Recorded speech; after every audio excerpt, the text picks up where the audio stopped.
Ama também os que vêm do gueto. Cuida daquele que é branco ou preto. Meu Deus é negro, meu Deus é índio. Deus é mulher, Deus é menino. Ama também os que vêm do gueto. Cuida daquele que é branco ou preto. Meu Deus é negro, meu Deus é índio. Deus é mulher, Deus é menino.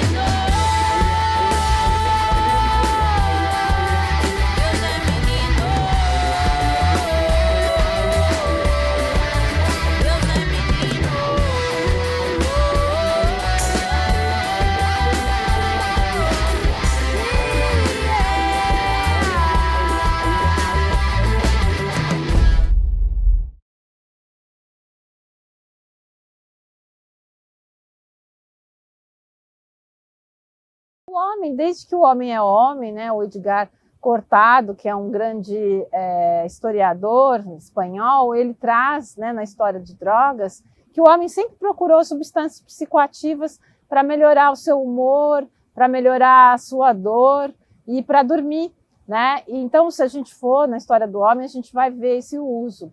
E é óbvio que para alguma população, né, existem danos, né? Não todas as pessoas sofrem da mesma forma e usam da mesma forma. Então a gente busca, né, trazer informações com dados reais assim sobre esse universo, tentando desmistificar e desestigmatizar tudo que a mídia nos contou sobre a maconha nos últimos tempos. Eu acredito, na verdade, que essa visão romantizada também afasta o usuário da esfera de cuidado.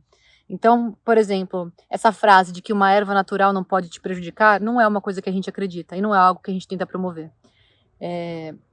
Então eu acredito que o Girls in Green, na verdade, busca fomentar, né, esse espaço assim, de educação canábica, trazendo todos esses conteúdos assim, através do olhar da redução de danos e podendo também compartilhar um pouquinho dessas experiências através dos olhares das mulheres. A política de redução de danos é uma política acoplada. Então, no nosso caso, por exemplo, eu que prescrevo para crianças autistas, seria introduzir a cannabis terapêutica como primeira opção, não como a quinta, sexta opção, depois de antipsicóticos pesados, anticonvulsivantes, né? Mas, assim, não é só colocar uma piteira longa num beck, ou usar um cachimbo na hora de fumar, ou pensar em vaporizar ao invés de fumar, pensando no processo de combustão. Eu acho que a redução de danos é muito mais do que isso. Ela acaba virando uma ética do cuidado e de um estilo de vida. Quando eu tiro um caco de vidro do chão, eu estou pensando num processo preventivo, né? Que eu vou ajudar com que alguém não se machuque no futuro.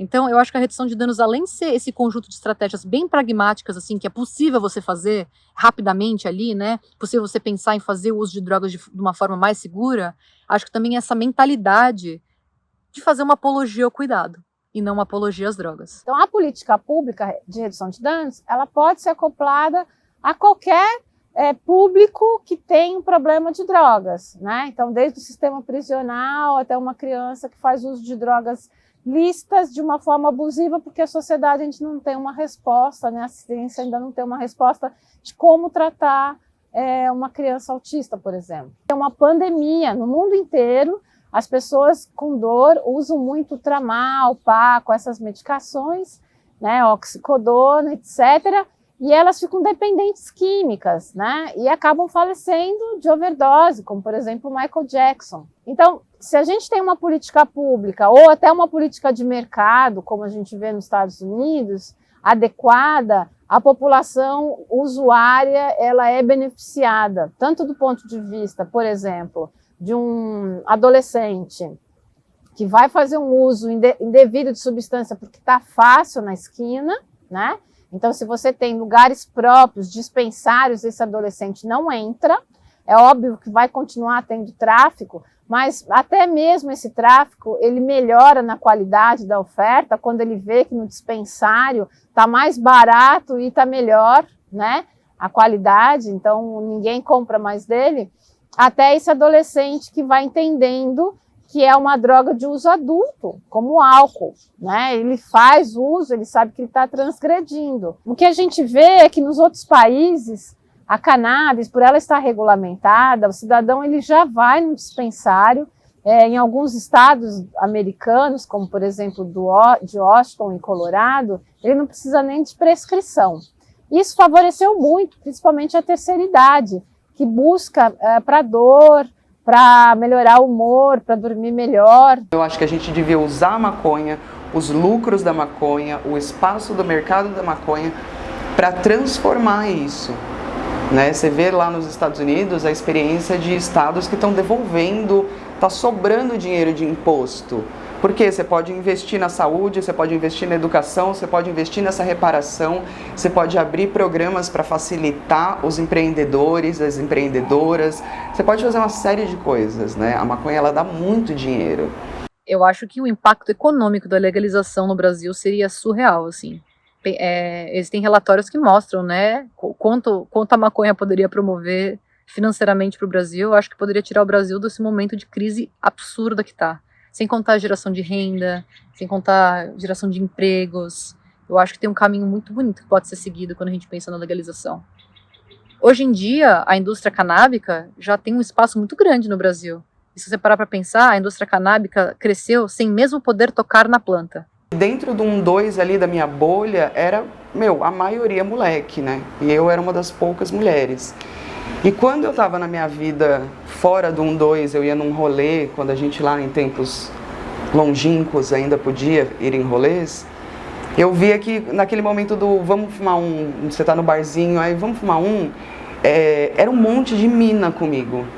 E aí eu falei, cara, tem alguma coisa que não tá batendo, né? E fui trocar uma ideia com o Mitu, falar, cara, a gente tá precisando falar mais sobre isso. Só que é isso, a dificuldade de achar outras mulheres que poderiam, que estavam disponíveis. E aí o Mitu falou, faz você, Fernanda. E aí eu comecei a descobrir que existia gente já fazendo isso há muito mais tempo que eu. Já existia um mundo ali, tá ligado? Do qual eu não fazia parte, e eu fui conhecer só por conta disso. Então essa foi uma das coisas mais da hora do 1-2, foi poder trazer dentro ali da audiência, dentro da equipe do 1-2, mais mulheres e poder encontrar lá fora um mundo de mina que já estava falando sobre isso, já estava fazendo esse corre, já tinha uma marca, já não sei o quê.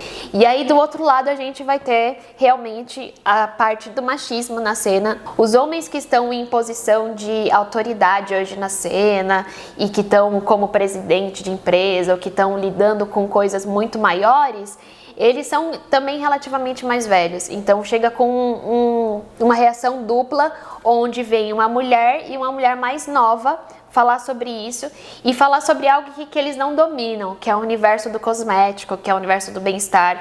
Então existe um empobrecimento da pauta, porque a pauta de bem-estar, porque a pauta de autocuidado, ela não é tão conhecida assim pelo público masculino, e eles resumem realmente a uma questão estética. Mas é realmente engraçado ver esse olhar das mulheres que alavancam e sacam na hora o que isso significa, e os caras que resumem isso é tipo, ela tá fazendo coisa brincando de bonequinha, sabe? A maconha é só uma desculpa para uma nova perspectiva, para uma nova forma de ver o mundo, assim, sabe? Poxa, você vai ficar a vida inteira comprando em farmácia, a vida inteira nesse caos louco e tudo mais, sabe? E a maconha é uma desculpa pra gente repensar isso tudo, repensar o que a gente quer de futuro, repensar o que a gente quer de alimento, repensar tudo, sabe? Eles eram meninos. Vitimismo não cabe.